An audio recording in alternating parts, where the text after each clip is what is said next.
ఓం విఘ్నేశ్వరాయ నమః. మహాభాగవతము 18వ అధ్యాయము.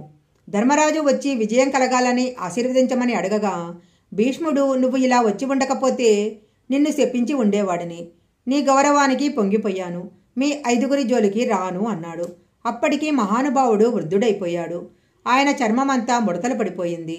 తన కళ్ళ ముందు తన వాళ్ళు దెబ్బలాడుకుంటున్నారు. తనే ఒక పక్షానికి సర్వసైన్యాధిపతియే నిలబడ్డాడు. అప్పుడు ధర్మరాజు, తాత, నువ్వు రానక్కర్లేదు, కానీ నీకు స్వచ్ఛంద మరణ వరం ఉంది. యుద్ధంలో నువ్వు ధనస్సు పట్టగా ఎవరూ కొట్టలేరు. నువ్వు యుద్ధంలో ఉంటే ఎలా తాత అని చేతులు నిలిమాడు. ఇప్పుడు ఆ విషయం అడగద్దు, కొన్నాళ్లు పోయాక కనపడు చూద్దాం అన్నాడు భీష్ముడు. మా యోగక్షేమాలు మాత్రం దృష్టిలో పెట్టుకో తాత అన్నాడు ధర్మరాజు. భీష్ముడు రోజూ యుద్ధం చేసేవాడు. తర్వాత శిబిరానికి వచ్చేవాడు. దుర్యోధనుడు వచ్చి, నువ్వు ఎంతో గొప్పవాడివని యుద్ధంలో దిగాను. ఎంతమందిని చంపావు, ఏం చేశావు? నువ్వు తలుచుకుంటే అర్జునుడిని చంపలేవా? నువ్వు కావాలని పాండవులను వెనకేసుకొస్తున్నావు. నువ్వు పాండవ పక్షవాతివి అని సూటిపోటి మాటలతో ములుకులతో పొడిచినట్లు మాట్లాడేవాడు. పాపం భీష్ముడు ఆ వయసులో అన్ని మాటలు విని ఒకరోజు దుర్యోధనుడితో, దుర్యోధన, ఇవాళ యుద్ధంలో భీష్ముడంటే ఏంటో చూద్దువు గాని అని మండలాకారమైన ధనుసును పట్టుకున్నాడు. ఆ రోజు భీష్ముడు వేసిన బాణాలు కనపడ్డాయి తప్ప భీష్ముడు కనపడలేదు. కొన్ని వేల మందిని తెగటార్చాడు. కురుక్షేత్రమంతా ఎక్కడ చూసినా తెగిపోయిన కాళ్ళు, చేతులు ఏనుగులతో నిండిపోయింది. ఆయన యుద్ధానికి పాండవులు గజగజ వణికిపోయారు. అర్జునుడిని భీష్ముని మీద యుద్ధానికి పంపించారు. అర్జునుడు యుద్ధానికి వచ్చాడు. భీష్మునికి సర్వసైన్యాధిపతిగా అభిషేకం చేశారు. కృష్ణ పరమాత్మ అర్జునుడికి సారథ్యం చేస్తున్నాడు. ఆయన యుద్ధంలో తన చేతితో ధనుసు పట్టుకొని ఏ విధమైన అస్త్రశస్త్రాలను పట్టను అని ప్రతిజ్ఞ చేశాడు. ఆ విషయమును దూతలు వచ్చి భీష్ముడికి చెప్పారు. అప్పుడు భీష్ముడు, సర్వసైన్యాధిపతిగా నేను ప్రతిజ్ఞ చేస్తున్నాను. ఇవాళ కృష్ణుడి చేత అస్త్రం పట్టిస్తాను అన్నాడు. కృష్ణుడి పరమాత్మ అని భీష్ముడికి తెలుసు. అలాంటి కృష్ణునితో అస్త్రం పట్టిస్తాను అన్నాడు. ఇప్పుడు ఈశ్వరుని ప్రతిజ్ఞ నెరవేరుతుందా? భక్తుని ప్రతిజ్ఞ నెరవేరుతుందా? ఆ రోజు భీష్మాచార్యులతో చేసిన యుద్ధంలో అర్జునుడు ఎన్ని ధనస్సులు తీసుకున్నా విరిగిపోయాయి. అంత సవ్యసాచి ఎందుకు పనికిరాకుండా పోయాడు. భీష్ముడు కొట్టిన బాణాలకు కృష్ణ పరమాత్మ కవచం చిట్లిపోయింది. కృష్ణుని మోదుగ చెట్టును కొట్టినట్లు కొట్టేశాడు. కృష్ణుడు వెనక్కు తిరిగి చూశాడు.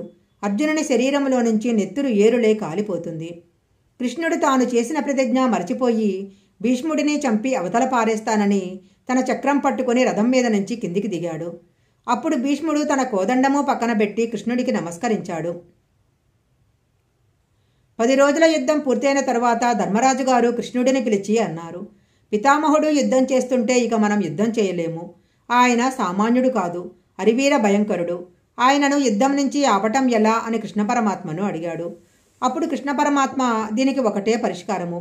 నువ్వు నీ సోదరులతో కలిసి భీష్ముని శిబిరానికి వెళ్ళి నమస్కారం చేసి ఆయననే అడుగు. నేను మీతో వస్తాను పదండి అన్నాడు. అందరూ కలిసి భీష్ముని వద్దకు వెళ్లారు. ధర్మరాజు గారు వెళ్లి నమస్కారం చేస్తే భీష్ముడు, ధర్మరాజా, ఇంత రాత్రివేళ పాదాచారివే ఎందుకు వచ్చావు? మిమ్మల్ని సమర్థిస్తూ యుద్ధం చేయమనడం తప్ప ఇంకేదైనా కోరుకో అన్నాడు. అప్పుడు ధర్మరాజు, తాత, నేనిలా అడిగానని ఏమీ అనుకోవద్దు. నువ్వసలు ఎలా మరణిస్తావు తాత అని అడిగాడు. ప్రపంచంలో ఇది ఎంత దారుణమైన మాటో ఆలోచించండి. అప్పుడు భీష్ముడు ఒక నవ్వు నవ్వి, నా చేతిలో ధనసు ఉన్నంతకాలం నేను మరణించను. మనముడి అర్జునుని ప్రతిజ్ఞ చూసి అతడు వేసిన బాణాలకు పొంగిపోయాను. నా ధనసును కొన్ని సందర్భాలలో పక్కనే పెడతాను. రథం మీద స్త్రీ వచ్చి బాణం వేస్తే, ఎవరిదైనా పతాకం కిందకు జారిపోతే వెన్నిచ్చి పారిపోతున్న వానితో నేను యుద్ధం చెయ్యను. ఆడదిగా పుట్టి మగవానిగా మారినవాడు యుద్ధానికి వస్తే వానితో నేను యుద్ధం చెయ్యను. ఇందులో స్త్రీని పెట్టుకొని యుద్ధానికి వచ్చే అవలక్షణం మీలో లేదు. మీరు నాకు వెన్నిచ్చి చూపించి పారిపోరు. మీలో ఎవరి పతాకమో కిందకు జారిపోదు. కాబట్టి మీకు ఉన్న అవకాశం ఒక్కటే. మీ పక్షంలో నా మరణం కోసం తపస్సు చేసిన శిఖండి ఉన్నాడు.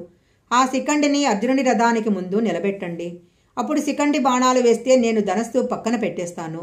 ధనస్సు పక్కన పెట్టిన పిదప మరలా నేను బాణం వెయ్యను. అప్పుడు వెనక నుంచి అర్జునునితో బణపరంపరను కురిపించి నా శరీరాన్ని పడగొట్టండి అని చెప్పాడు. అప్పుడు పాండవులు అలాగే తాత అని చెప్పి వెళ్ళిపోయారు. వెళ్ళిన తర్వాత శిబిరంలో అర్జునుడు ఎంతగానో దుఃఖించాడు.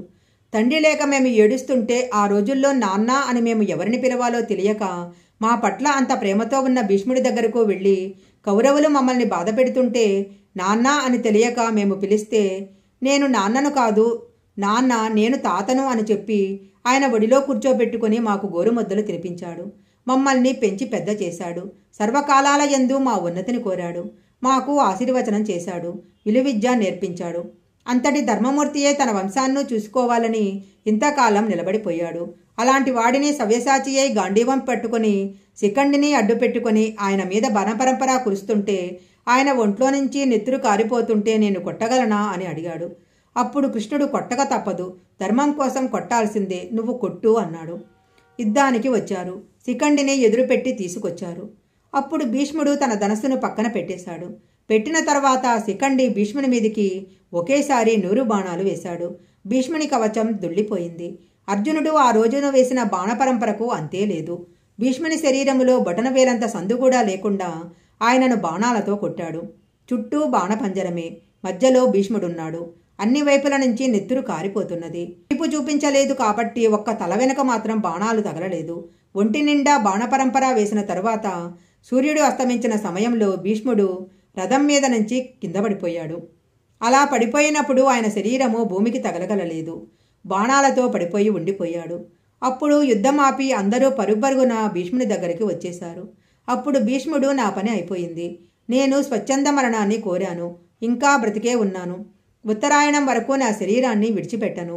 సూర్యుడు మకర రాశిలో ప్రవేశించి మాఘమాసం వచ్చిన తర్వాత రథసప్తమి రోజు రథం ఉత్తర దిక్కుకు తిరిగాక ఏకాదశి గడియలలో నా ప్రాణం విడిచిపెడతాను అని అర్జునుని పిలిచి, నా తల వెనక్కి వేలాడిపోతున్నది, నా మర్మస్థానాలన్నీ కదిలిపోతున్నాయి, బాణాలు కొట్టేయటం వల్ల నెత్తురు ఓడిపోతున్నది, నాకు తలగడ అమర్చు అన్నాడు. దుర్యోధనాదులు వెంటనే తలగడ పట్టుకొచ్చారు.